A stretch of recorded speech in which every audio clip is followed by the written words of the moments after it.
எல்லாம் நிறைவாகட்டும். 5-2 ஆண்டிற்கு முன்பு அறுவர் துணை கொண்டு சிவலிங்கேஸ்வரன் கோமான் கண்டு எடுத்து களையாக்கி கருணை புரிவாய் கற்பகமே. 10 வயதில் அன்னை பராசக்தியை கோவை காமாட்சி ஆதீனம் ஆதி குரு முதல்வர் ஞானகுரு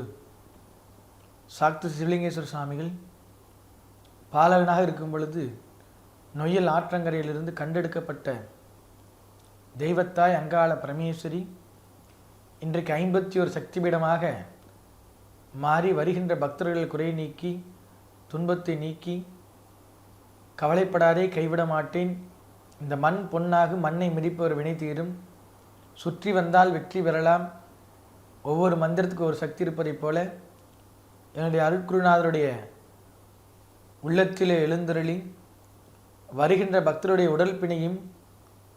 உள்ளப்பிணையும் நீக்கி கருமருந்து அருமருந்தாக எல்லோரும் வியாபிக்கும் வண்ணமாக ஒவ்வொரு வெள்ளிக்கிழமையும் செவ்வாய்க்கிழமையும் பௌர்ணமி தினங்களிலே 18 மொழிகளில் அன்னை பராசக்தி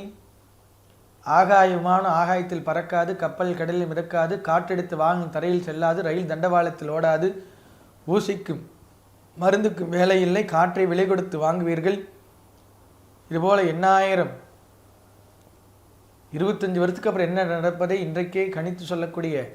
சக்தியாக மேல்மலையனூர் சேத்திரத்திலிருந்து ஆதார சக்தியாக இந்த ஈதார சக்திக்கு இவ்விடத்திலே வந்தருளி எல்லோருக்கும் அருளையும் பொருளையும் வாரி வழங்கி அங்காள பரமேஸ்வரி, அந்த அங்காள பரமேஸ்வரி எங்கள் அருட்குருநாதருடைய திருவுருவ திருமேனியில் எழுந்தருளி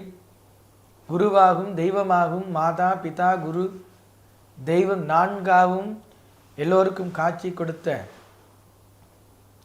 ஞானகுரு அருள்வாக்கு சித்தர், யோகியாக தவசியாக ஞானியாக ஞான குருவாக எங்களுக்கெல்லாம் எல்லோருக்கும் காட்சி கொடுத்து கொண்டிருந்த மகான் எத்தனாம் தேதி எத்தனை மணிக்கு எவ்வளோ நாள் இந்த பூமியில் இந்த பிரபஞ்சத்தில் பணி செய்ய வேண்டும் என்று கடவுள் கொடுத்த நாட்கள், கிழமை, வாரங்கள், மாதங்கள்,